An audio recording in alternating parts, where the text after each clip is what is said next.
तो आज हम इन 5 मुख्य पॉइंट्स पर फोकस करने वाले हैं। ये समझिए कि ये हमारे रिवीजन का एक रोड मैप है, जिससे हम यूपी के सभी जरूरी पहलुओं को कवर कर लेंगे। तो चलिए पहले सेक्शन से शुरुआत करते हैं और ये समझते हैं कि आखिर उत्तर प्रदेश भारत में कितना बड़ा और कितना महत्वपूर्ण है। सबसे पहले इस नंबर को देखिए, 2,40,928 वर्ग किलोमीटर। ये उत्तर प्रदेश का कुल क्षेत्रफल है। ये एक ऐसा बुनियादी आंकड़ा है जिसे याद रखना ही रखना है। और दिलचस्प बात यह है कि ये क्षेत्रफल पूरे भारत के कुल भूभाग का 7.33% है, जैसा कि ये स्लाइड दिखा रही है। मतलब काफी बड़ा हिस्सा है। अच्छा, एरिया तो हमें पता चल गया। तो चलिए अब नक्शे पे यूपी की भौगोलिक सीमाओं को समझते हैं। ग्लोब पर यूपी की एकदम सटीक लोकेशन इन कोऑर्डिनेट्स से पता चलती है। और हाँ, परीक्षा में ये सवाल अक्सर पूछ लिया जाता है, तो इन नंबर्स को जरा ध्यान से देख लीजिए। ये नक्शा हमें राज्य के चारों कोनों के सबसे बाहरी बिंदु दिखा रहा है। चलिए अब एक-एक करके इन चारों जिलों के बारे में जानते हैं। शुरुआत करते हैं उत्तर से।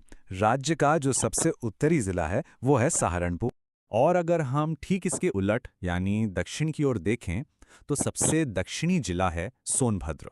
पूर्व में राज्य का सबसे आखिरी छोर बलिया जिले में पड़ता है।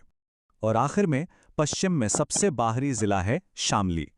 तो ये 4 जिले मिलकर यूपी की भौगोलिक सीमा तय करते हैं। ज्योग्राफी तो हो गई, अब थोड़ा इतिहास की ओर चलते हैं। देखते हैं कि समय के साथ यूपी की पहचान में क्या-क्या बदलाव आए हैं। ये टाइमलाइन दिखाती है कि कैसे राज्य का नाम वक्त के साथ बदलता रहा और आखिरकार 24 जनवरी 1950 को इसे अपना आज का नाम मिला, उत्तर प्रदेश। सिर्फ नाम ही नहीं, राज्य की राजधानी भी बदलती रही। ये सफर आगरा से शुरू हुआ, फिर प्रयागराज तक पहुंचा और आखिर में 1935 में लखनऊ को पूरी तरह से राजधानी बना दिया गया। इतिहास के बाद अब सीधे आते हैं आज के यूपी पर। इसके आधुनिक प्रशासनिक ढांचे को देखते हैं, जहां से परीक्षा में सीधे सीधे सवाल बनते हैं। यहाँ एक बहुत जरूरी बात याद रखनी है, जिसमें अक्सर कंफ्यूजन होता है। राज्य दिवस और राज्य पुनर्गठन दिवस, ये दोनों अलग अलग हैं। राज्य दिवस 24 जनवरी को मनाया जाता है, क्योंकि इस दिन नामकरण हुआ था, और पुनर्गठन दिवस 1 नवंबर को।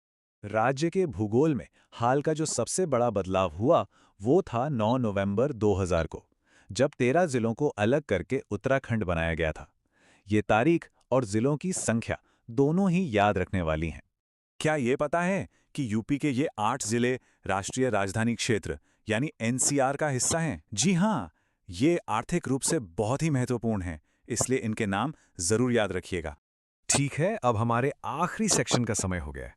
चलिए कुछ जरूरी फैक्ट्स का एक रैपिड फायर राउंड करते हैं, जो लास्ट मिनट रिवीजन के लिए एकदम परफेक्ट है।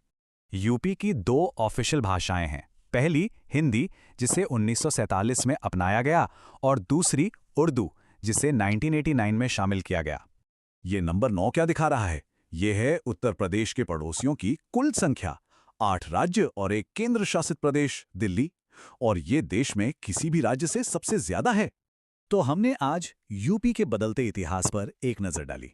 ये हमें सोचने पर मजबूर करता है ना, कि इतने सारे बदलावों के बाद भविष्य में उत्तर प्रदेश की पहचान क्या होगी। इसी सवाल के साथ हम आज का यह रिवीजन समाप्त